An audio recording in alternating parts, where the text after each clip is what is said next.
Good morning. This is Natalie Zangon from Children's Village Advocacy. So, I've been thinking of doing this video for a while, and when I got another call today, I said, that's it, I need to do this video. So, we need to know that when, for different reasons, a family is notified that a DCFS case or a call is going to be made, they might be getting a call from the DCFS social worker.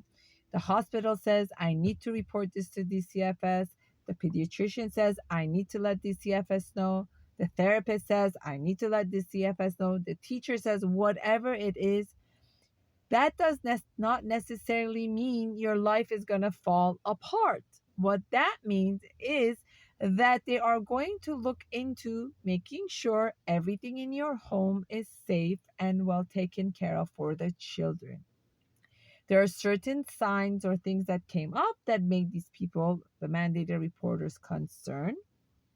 They're going to report their concern, and then they're going to see what's going to. So when a call is made, when a phone call is made, this does not necessarily mean you have an open case. That means a report was made, right? So from the time the report is made, usually they have, based on the severity of the case, it's anywhere from 24 to 3 days, based on the severity of the case, that they can come up. Once that social worker comes into your home and talks with you, based on that report, they will decide if this call was worth making it into an open case or not.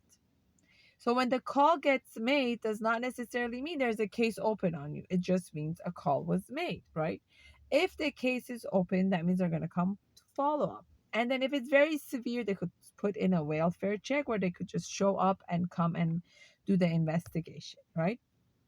So what happens when the call is made to DCFS and now they're going to look into seeing what happens, right? So what happens is few things that you have to have in mind. Avoiding the phone call, avoiding the visit, not following up with the visit is going to cause some concern of a red flag of why isn't this person following up? Why isn't this person getting back to us? It's going to be concerning, right? That's number one.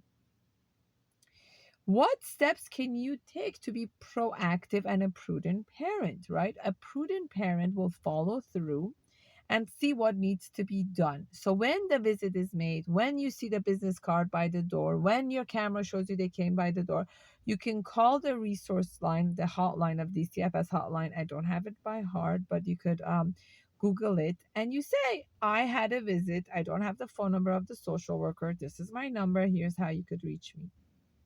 What they want to do is to just make sure that your children are being taken care of. They are not neglected. They're not being abused emotionally, physically, sexually. Their needs are being met. And it's like they want to just to check to make sure everything is how it needs to be. And DCFS's responsibility is to keep our children safe. And children are kind of like they are under how do you say it? They are under the care of the state until 18 years old, right? We're not the sole custody of our child. The government and the DCFS has a right to make sure the kids are safe. That's what's different in America than the third world countries. You're not allowed to do whatever you wish to your children. And when that call gets made, that's what happens. They're going to call up to follow up, to see what's happening, ask you questions. The worst thing to do is to lie. Big mistake. Step number 2, to ignore and not follow up and call back. Number 3, try to get your children to lie. These are all concerns that will be looked upon as red flag. However, when you go as a responsible parent and share what took place and try to be an advocate for your children, accidents happen, siblings have rivalry, arguments happen. It's all about the safety. Once they know that the safety is there, that's what they care about more than anything else. Children's Village Advocacy Resource Line is 818-527-2434. We have volunteers on our phone line. We are a resource line. We are not an emergency line. If you or your loved one is in a dangerous situation and life-threatening, you should call the correct numbers and get the correct help. If your life is threatened, you call, 911 to get the proper help that you need. But it's very, very important to know when DCFS gets a call, it's all about safety and finding out if the children are safe. Thank you so much for watching. This is Natalie Zangon from Children's Village Advocacy.